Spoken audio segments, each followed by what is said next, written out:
Hello बच्चों, let's read this question. The question says vapor pressure at the equilibrium state is known as, यहाँ पे बोल रहा है equilibrium vapor pressure कहते हैं या saturated vapor pressure कहते हैं। तो बच्चों यहाँ पे आपको करेक्ट स्टेटमेंट बताना है और आपको चार ऑप्शन दिए गए हैं। बच्चों इस क्वेश्चन को सॉल्व करने के लिए जो की कॉन्सेप्ट है वो हो जाएगा वेपर प्रेशर। की कॉन्सेप्ट हो जाएगा बच्चों वेपर प्रेशर। अब समझते हैं कि वेपर प्रेशर क्या होता है। तो बच्चों मान लीजिए अगर हमारे पास एक कंटेनर है, उस कंटेनर सील्ड होना चाहिए, है ना। तो एक इस चीज का ध्यान रहे, क्यों सील्ड होना चाहिए, क्योंकि जो वेपर्स जो भी प्रोड्यूस होंगे वो बाहर ना जा पाए कंटेनर के, अदरवाइज कोई प्रेशर एग्जिस्ट ही नहीं करेगा। तो बच्चों इसके सरफेस पे होते हैं मॉलिक्यूल्स, है ना। ये लिक्विड है, मान लीजिए वोलेटाइल लिक्विड, ठीक है।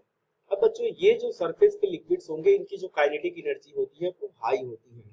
अब बच्चों होगा क्या कि ये जो मॉलिक्यूल्स हैं ये गैसियस स्टेट में कन्वर्ट हो सकते हैं, यानी कि लिक्विड से ये किस में कन्वर्ट हो जाएंगे, लिक्विड से बच्चों कन्वर्ट हो सकते हैं ये गैस में, और इस प्रोसेस का नाम है बच्चों इवेपोरेशन।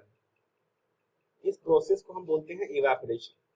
दूसरा बच्चों ये हो सकता है कि जो भी यहाँ पे गैसियस मॉलिक्यूल्स प्रोड्यूस होंगे, ये गैसियस मॉलिक्यूल्स जो भी प्रोड्यूस होंगे, है ना, दीज गैसियस मॉलिक्यूल्स, ये गैसियस मॉलिक्यूल्स क्या करेंगे, कंडेंस हो सकते हैं लिक्विड में। तो यहाँ पे दोनों प्रोसेस होता है, एक इवेपोरेशन होता है बच्चों, दूसरा होता है कंडेंसेशन। कंडेंसेशन हम किसे कहते हैं, जब गैसियस मॉलिक्यूल्स कन्वर्ट हो जाए लिक्विड स्टेट में। बच्चों एक पॉइंट आएगा जब ये पर्टिकुलर जो रिएक्शन है या इक्वेशन है ये इक्विलिब्रियम स्टेट पे पहुंच जाएगा। किस स्टेट पे, इक्विलिब्रियम स्टेट पे।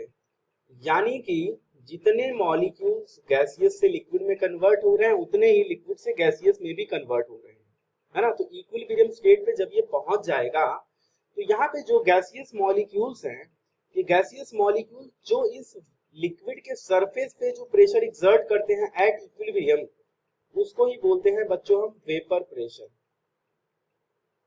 इसको बच्चों क्या बोला जाता है, वेपर प्रेशर। और ये जो इक्विलिब्रियम होता है बच्चों, ये डायनामिक इक्विलिब्रियम एस्टैब्लिश हो जाता है लिक्विड फेज और वेपर फेज के बीच में। ये जो ऊपर का पार्ट है ये है आपका वेपर फेज, और बच्चों ये जो नीचे का पार्ट है ये है आपका लिक्विड फेज। तो ये जो इक्विलिब्रियम मेंटेन हो जाता है इस पर्टिकुलर इक्विलिब्रियम पे, जो प्रेशर ये गैसियस मॉलिक्यूल एक्सर्ट करेंगे on the surface of liquid, that pressure is known as vapour pressure of the liquid या vapour pressure of the solvent कह सकते हैं। बच्चों ये जो वेपर प्रेशर है इसको ही हम बोलते हैं इक्विलिब्रियम वेपर प्रेशर भी बोलते हैं, और साथ ही साथ इसको सैचुरेटेड वेपर प्रेशर भी बोला जाता है ना। तो इक्विलिब्रियम पे जो वेपर प्रेशर है इसको हम इक्विलिब्रियम वेपर प्रेशर भी बोलते हैं, सैचुरेटेड वेपर प्रेशर भी बोलते हैं। तो इसीलिए बच्चों आपका ऑप्शन सी करेक्ट हो जाएगा, और यहाँ पे दोनों ही स्टेटमेंट करेक्ट होंगे। तो बच्चों hope you understood it well, best of luck.